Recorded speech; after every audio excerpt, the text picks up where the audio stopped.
Hello and welcome to Viewpoint on Ukraine today, where we are joined by Ukrainian journalist Oleksiy Kaftan.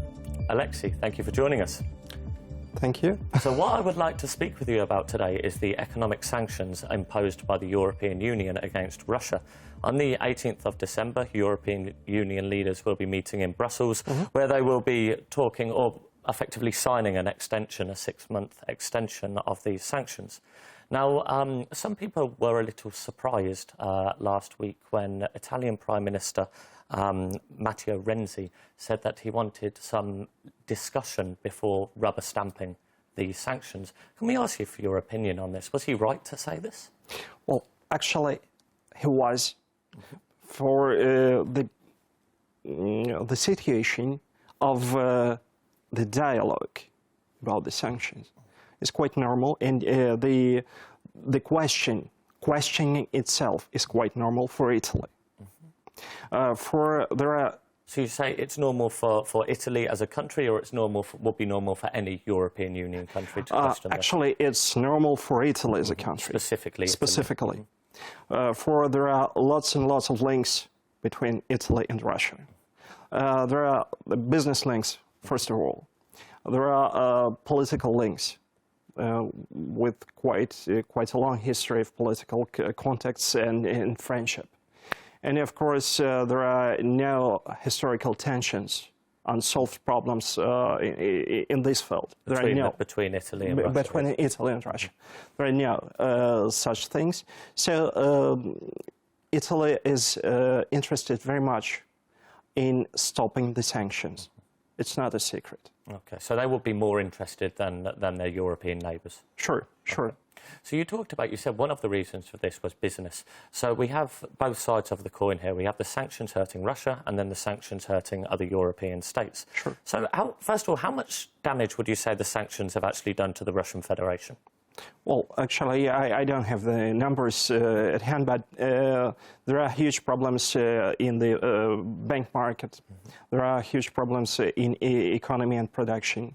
There are, one of the greatest problems for Russia is the lack of Western technologies to modernize the economy.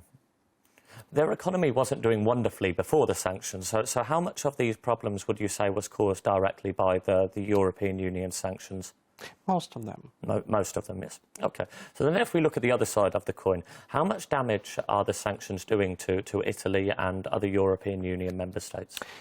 Actually, the problem is that if we look at the sanctions in any case, they are not as huge as one could think or state or whatever.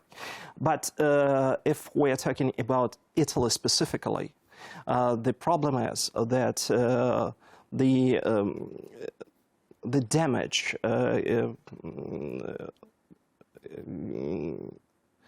if we are talking about the damage to the Italian economy, we should talk about the great business, about the gas market, and about the production. So the problem is that there are many links between the Italian state-owned gas company and Gazprom. They are strategic partners since, I guess, the year 2007, when the project of the Southern Stream was put on the table. And again, Gazprom is has been considered to be the main partner of the Italian company in the plans of development up to the year 2015. Okay. So there is a strategic partnership between then the Italian and the Russian state-owned gas companies. So of course this is then quite a large reason for the Italian government wanting these sanctions to be lifted. But then if we look at other European Union member states, some of the more eastern countries would like to see the sanctions extended for a few more years, whereas countries with a more friendly relationship with Russia, so we've got Italy, the Czech Republic, Hungary, Cyprus and they would like to see these sanctions rolled back as soon as possible. But how important is it that the European Union remains united on this front? Actually, there is no unity in the European Union. There is no unity because any state has some interest, and there are very huge tensions within the Union. Again, speaking about Italy, such thing as the political blackmailing has been used by the Italian government in the beginning of the year when the refugee crisis started. So they first started in Italy, other member states. And there was the position of the Italian state that they would link the prolongation of sanctions, actually, to the refugee crisis solving. Okay, but when you're dealing with a somewhat aggressive neighbour, some would argue that Russia's invasion of Ukraine wasn't so much an attack on Ukraine, it was more of an attack on the European Union itself. Some would argue that the Kremlin would love to see the European Union fall to pieces. So when you're dealing with such a country, surely it is crucial to show unity, even though you say there is actually no unity between these countries. Would you not say that is... Well, of course it's crucial. It's crucial, but there is a huge pro-Russian lobby within the European Union. Just look at the European Parliament.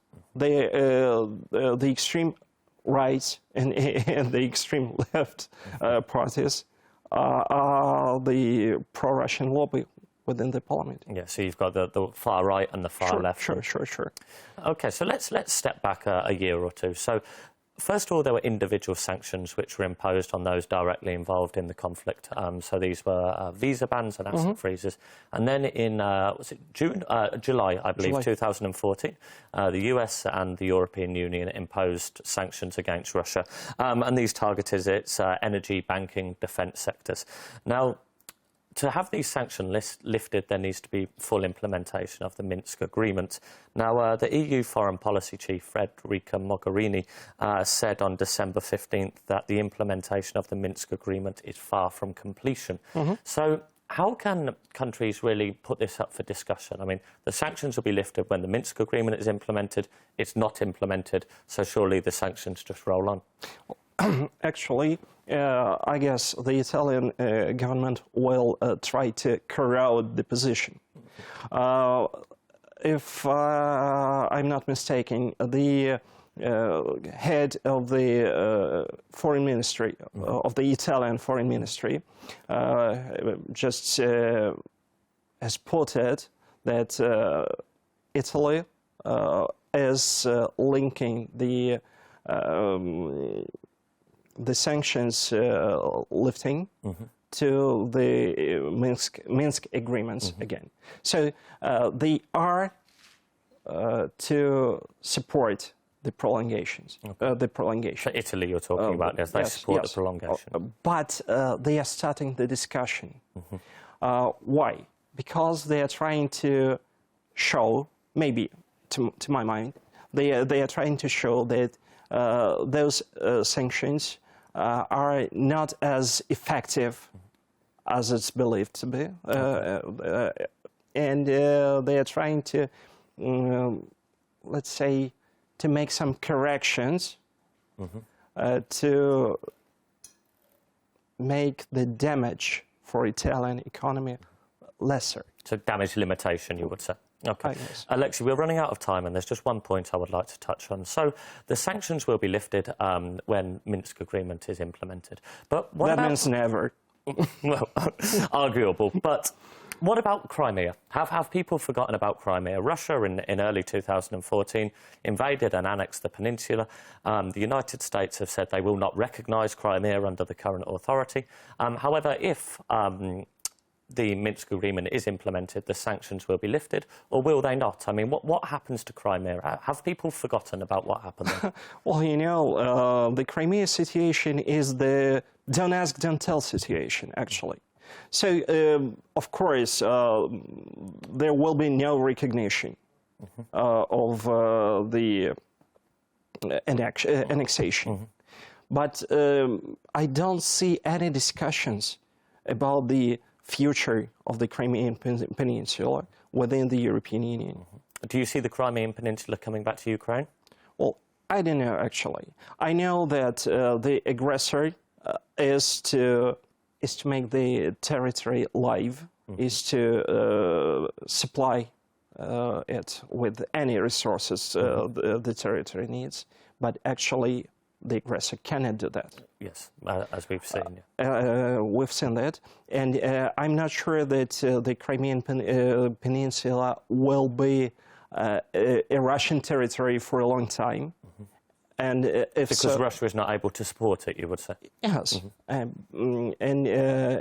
if we are just talking about the communications and the supplement, of course, Ukraine can supply it. Okay. As we saw for yes, 20-something years. And I guess that is one of the points and one of the reasons why Crimea will be Ukrainian. Okay. Oleksiy, that is all we have time for. Thank you very much for joining us today. Thank you. You have been watching Viewpoint on Ukraine Today, where we have been joined by Oleksiy Kaftan, a Ukrainian journalist, sharing his view on the European Union sanctions against the Russian Federation. Thank you for watching.